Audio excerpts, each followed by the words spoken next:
தேவையா? எனக்கு இது தேவையா? இந்த கட்டுப்பாடு தேவையா? இந்த கட்டுப்பாடு தேவையா? நீங்க பண்ற அராஜகம் உங்களுக்கே தெரியல. எத்தனை கேஸ் போட்டு என்ன அரசியல் தானே பண்றாங்க, வேற என்ன பண்றாங்க? தள்ளுங்க தள்ளுங்கம்மா, தள்ளுங்க. நான் சப்போர்ட்டுக்கு தானே கேட்க முடியாதுங்கம்மா. எங்களுக்குன்னு ஒரு கொள்கை இருக்குது. நீங்க மேல இடத்த சொல்றதை கேட்டு செய்வீங்க. எங்களுக்குன்னு ஒரு நேர்மை இருக்கு, கொள்கை இருக்கு. ஒருத்தர் பின்னாடி நின்னா உயிர் போற வரைக்கும் நிப்போன்னு. தள்ளுங்க. என்னையா பார்த்து இவ்வளவு பயப்படுறீங்க? நீங்க என்னையா தடுக்கிறீங்க? அப்புறம் என்ன என்னையா தடுக்கிறீங்க? எதுக்கு இஷ்யூ கிரியேட் பண்றீங்க? அமைதியா தானே போறேன், அமைதியா தானே போறேன். என்னையா தடுத்து இஷ்யூ கிரியேட் பண்றீங்க? நான் காலையில இருந்து வாய் திறக்கல, நான் பேசுறேனா? என்னையா தடுத்து இஷ்யூ கிரியேட் பண்றீங்க? நான் ஏதாவது பேசினேனா காலையில இருந்து? என்ன விடுங்க, அமைதியா என்ன விடுங்க. எங்க தலைவர் ஒரு பிரச்சனையில இருக்காருன்னா கூட நிக்க வேண்டியது என்னோட கடமை. என்ன விடுங்க, என்ன விடுங்க அப்படின்ட்டு. சார் ப்ளீஸ், தயவு செஞ்சு இவங்களே பிளாக் பண்றாங்க. அதுக்கு மேல நீங்க கொண்டு வந்து மைக்க நீட்டா என்ன விடுங்க.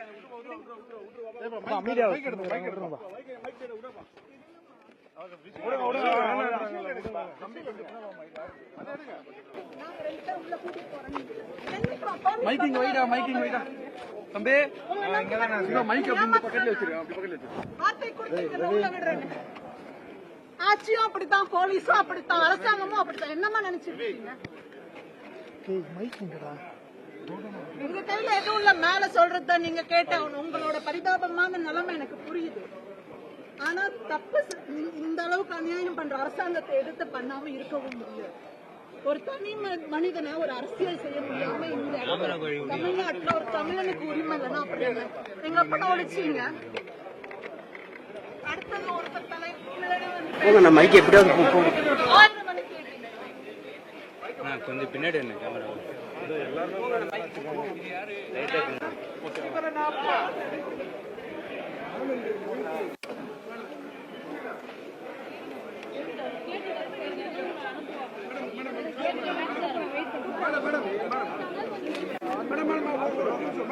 மேடம் என்னாச்சு மேடம்?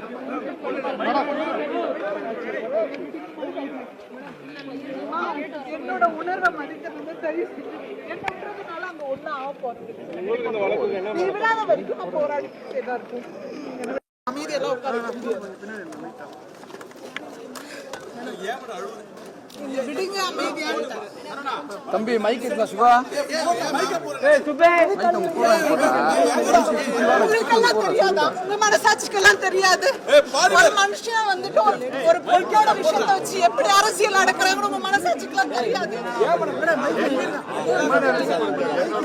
என்ன மக்கள் மத்தியில மானத்தை சொல்லி பேரை கெடுக்க என்ன 20 வருஷமா இதே போராட்டமா? ஒரு கட்சியை ஒழிக்கிறதுக்கு எத்தனை பேரோட ரத்தத்தனை வருஷத்தோட போராட்டம் இந்த கட்சி.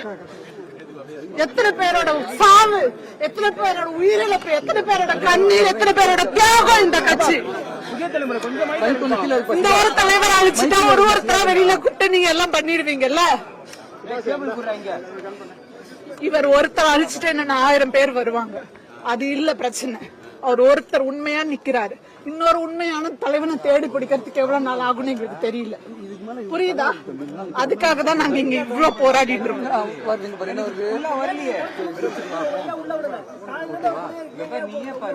அதுதான் நாம கேக்குறேன். என்ன வெடிகுண்டா வச்சிருக்கேன், துப்பாக்கி வச்சிருக்கேன்.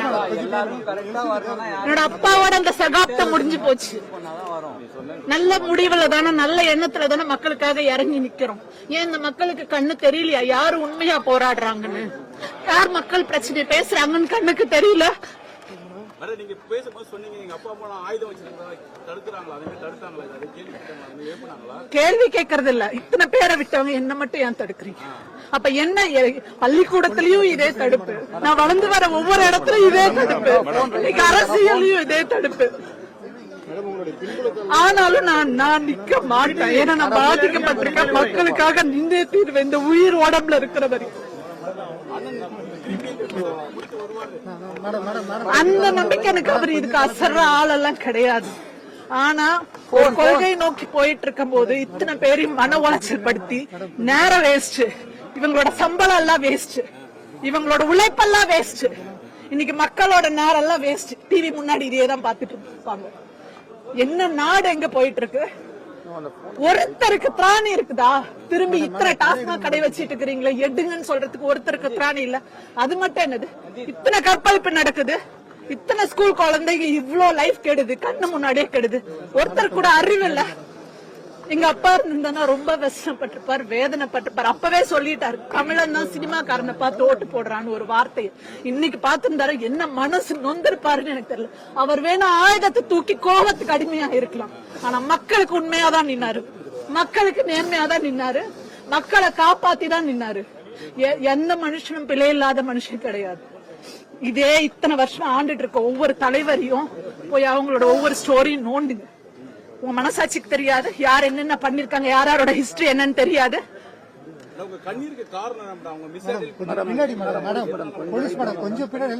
இந்த அநியாயத்தை பார்த்து எனக்கு கண்ணீர் வருது, இந்த மக்களோட நிலைமைய பார்த்து எனக்கு கண்ணீர் வருது.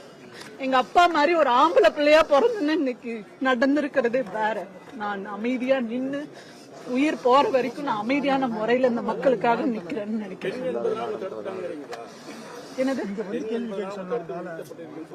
பெண் என்பதால அல்ல, அடையாளத்தினால தடுக்கிறாங்க. அடையாளத்தினால ஒரு இடத்துலயும் நான் வந்துட்டு பின் தள்ளப்படுறேன். உங்களுடைய பின்புலத்தை வச்சுதான் இப்ப தடுத்து நிறுத்தப்பட்டிருக்காங்க.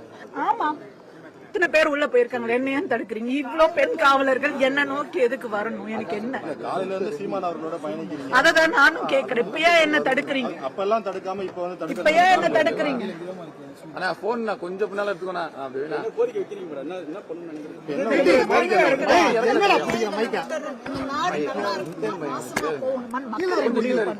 ஒரு கன்னட நடிகை அவங்க, நான் ஒரு பெண்ணா இருக்கிறதுனால நான் எந்த இதுவும் சொல்ல விரும்பல. அவங்க ஒரு விதத்துல மனதளவுலையும் உடலளவுலையும் பாதிக்கப்பட்டிருக்காங்க. ஆனா இத்தனை வருஷம் ஒரு பெண் வந்து தன்னை அசிங்கப்படுத்தி இப்படி வந்து ஒரு மீடியா முன்னாடி நிக்கிறாங்கன்னா அந்த நோக்கம் சரியானதா இருக்குமான்றது நீங்க நினைச்சு பாருங்க. அது சரியா இருக்குமா? அவங்களுக்கான நியாயத்தை என்னைக்கு தேடி கொடுத்துருக்கணும்? என்னைக்கு? எங்க அப்பா எப்படி பண்ணாரு? அந்த நிமிஷமே பண்ணல. எங்க அப்பா எதா இருந்தாலும் அந்த இடத்துலயே என்ன பண்ணணுமோ அது பண்ணாருல்ல. நீங்க அந்த அளவுக்கு பண்ண தேவையில்ல இல்லையா? அன்னைக்கு அந்த பெண் கிட்ட நியாயம் இருந்திருந்தா சித்தப்பாவுக்கு கல்யாணம் நடந்தப்ப போய் பேசிருக்கோம். ஏன் பேசல? இன்னைக்கு ஒரு குடும்பமா குழந்தைங்க, நான் எங்க அம்மாவும் நானும் எங்க அப்பாவோட விஷயத்துல நிறைய என் தங்கச்சி எல்லாம் பாதிக்கப்பட்டிருக்கோம். இன்னைக்கு அந்த குழந்தைங்க எத்தனை பேரோட பாதிப்பு இதுல? என்ன ஒரு கட்சி அவ்வளவு ஈஸியா அழிச்சிடலாம் நினைச்சிட்டீங்களா? தமிழ அவனுமே இந்த மண்ணுல தலை நிமிரக்கூடாது. ஒண்ணு தீவிரவாதின்னு சொல்லி அழுப்பீங்க, இந்த உலகத்துல தலை நிமிரக்கூடாது. இல்ல அப்படின்னா இந்த மாதிரி பெண்களை வச்சு பட்டம் கட்டுவீங்களா? இதுல யாராவது தமிழ் ஆளுங்க சம்பந்தப்பட்டிருக்கிறாங்களா?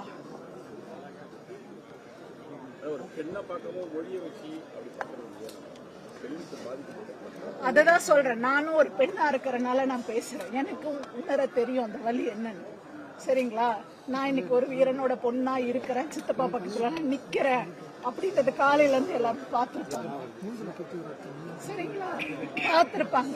என்னோட மனசுல ஓடுறதெல்லாம் இதுதான். 15-20 வருஷமா ஒரு பெண் வந்து நியாயம் தேடி ஒரே மனநிலையில உயிர் போனாலும் நிக்கணும். எப்படி நிக்கணும்?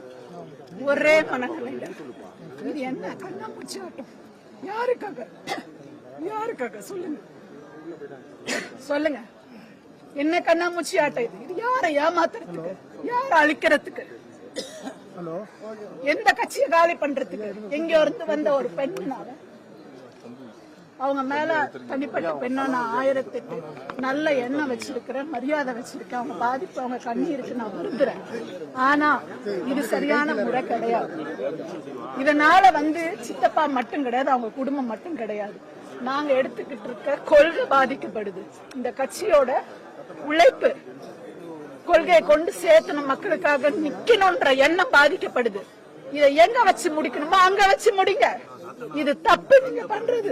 ஒரு வீரனோட பொண்ணா இருந்து நான் சொல்றேன், இத்தனை உழைப்பு, இத்தனை போலீஸ்காரங்களோட நேரம் பணம் எல்லா ரீதியிலையும் இழந்துதான் நிக்கிறோம். மக்கள் இழந்து நிக்கிறோம்.